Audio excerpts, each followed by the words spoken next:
All right. Alec, I Wow. want to know about this $100 million investment that I can get involved in here. Yeah, that's right. How No. do I? Rex is actually I don't. Rex is kind of an entrepreneur. You've had all kinds of little things, right, Yeah, Rex? yeah. I Yeah. don't know if anything on the level that Alec has done, but Yeah. some different side hustles here and there. I was going to ask. Very I cool. appreciate how you definitely mentioned. You talked about the risk that you take because sometimes we have customers be like, "Well, you're getting this much." You're like, "Yeah, I take a lot more risk than the customer does." Right. And Yeah. trying to get them to understand that you're also kind of networking, you have all the connections and you give them access to those Yeah. connections and relationships and stuff. That Yeah. is such an important part of being in a business too. I wanted to ask, um, I guess first, like, when did you discover that you had a knack for this? Honestly, like, I mean, it's been, I don't know. I worked at a restaurant making $7.50 an hour when I was 15 or 16. And then I moved to a hunting company and I packaged, AR-15 rifles and stuff like that. And I made like $9 an hour. And then I was just like, there's just something that I've got to and so I was 16. The speakers had blown out in my 1998 Isuzu Rodeo. And so we decided to, rip them out and do them and redo them. And I got on, Amazon or wherever and ordered, speakers and adapters and stuff. And then, yeah, my friend asked me to do it for him. And then, it kind of turned into this business that I didn't even know was going to become a business. And yeah, before you know it, I'd worked on over 100 cars before I left on my mission. And it was just, so that's kind of how it got started. So, and I thought I wanted to be a doctor. I mean, I was working at the hospital as an intern and I was like, nope, Silicon Slopes offered me that internship. And so I took that and did my speakers and lights business. And that's kind of how it started. So you're a money doctor. Yeah. Yeah. Right?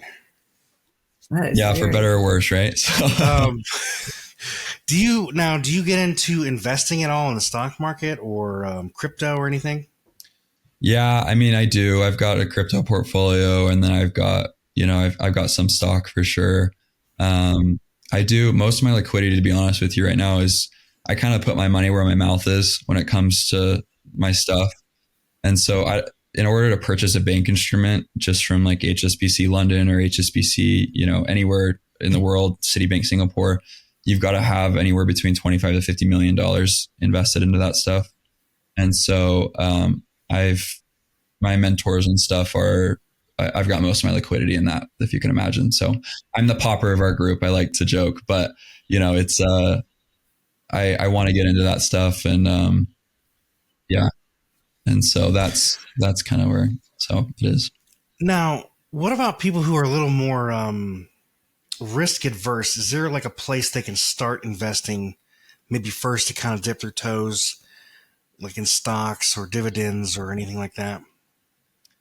Yeah, I mean, for sure. I mean, I always tell someone to get on, download the Robinhood app or whatever, whatever brokerage account they choose, do it at a time where they're giving you $100 bonus or an offer, right? Because most people don't even know a lot of people don't know what a brokerage account even is, And so, just taking advantage of the rewards and that way you're playing with house money, right? I think that's the biggest thing. And I think a lot of people are like all into this craze of day trading and trying to, manipulate the stock market or do, options or, stuff like that. And I just see people lose their shirt all the time because they actually have no idea what they're doing, And so if somebody's really trying to do that kind of stuff, what they need to do is get a mentor, like I said, and they need to download software and, pretend like they're trading real money for about, 6 months to a year before they even decide to, hey, I'm going to stick $10,000 in and, do something like that. Right.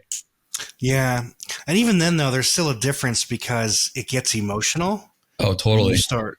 Yeah. And it's learning to separate yourself and your emotions from the investments, I think is a difficult thing for people, especially starters, to do. Like you're saying, day traders and stuff like that. I totally agree. Yeah. Yeah. I mean, and I think a lot of times too, you just want to invest into yourself when you're younger. You know what I mean? Like go to those masterminds, go to the things like go to things that really increase your educational value. Because a lot of times now they're out of college. It's not in college. Like most of the banking information I know, like even the stuff I was saying with the safety precautions, getting a CIS from someone, getting a KYC. I didn't learn that at BYU, right? I learned that from making mistakes that I wish I wouldn't have made, and honestly, it cost me millions. Like, I mean, really at the end, because I think it's between time and money, right? Learning those lessons. And so as many people as I could tell to do those kind of things before they jump into a business with someone or give someone money and trust them with it, I think it's important. That's client information services. Is that the CIS? Yeah. I mean, it's client information sheet. A lot of times is what it's referred to. Sheet, excuse me. Yeah. And then the KYC is just know your client, know your customer is what it kind of stands for. I mean, they're basically the same thing. They're interchangeable. I missed that. Yeah. Okay. And so Beautiful. It's just understanding who you're jumping into a business with, so. Yeah. Wow, is there anybody like you listen to or follow? Like I started getting into finances with Peter Schiff back in 2008 when the whole real estate market collapsed. I was listening to him a little bit before that, and then after that, because he nailed it, I really started following him. Do you follow him at all, or anybody else? Yeah, who do you like? Yeah, I listened to Alex Hermosi and his wife Layla Hermosi. They're mostly on. They have tons of podcasts and books, and they're on Instagram as well. I like them, and I'm trying to think like who else. I mean, honestly, it just depends on what I'm trying to study at the time. I try to find industry experts that are way ahead of me in life, that are verifiable, that really. And a lot of times it's not these guru Instagram influencers you see online, right? That are just like, invest in my course, pay, $200. And a lot of times it's not those guys because they're actually making money from them selling the course, right? And so I try to find people that maybe they've released one book their whole life, or they've, they're doing podcasts, because they're towards the end of their life, or, what I mean? They're trying to get back now because they've sold their company for X amount, Very cool. That makes sense. Is there anywhere you would recommend that people go? Like the one mistake I think a lot of people make is they really don't understand the concept of money or value and wealth. They think money is wealth, and they know the price of everything and the value of nothing. Is there anywhere that you would point people to go to, like, kind of just start getting the basic, understand the difference between wealth and a dollar and what value really is? Yeah. I mean, I think, I would just encourage people to learn how money works, if that makes sense. Like what a compounding effect is, what is the bank actually doing when you deposit $1 into their account, right? Fractional reserve. Is that what you're talking about? Like they're they're leveraging it 10x, right? They're making money off your money.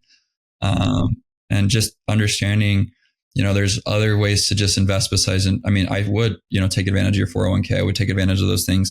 But in the world we live in now, that's not going to be enough for when like a person my age is retiring, right? Like that's just, you're right. Inflation's crazy.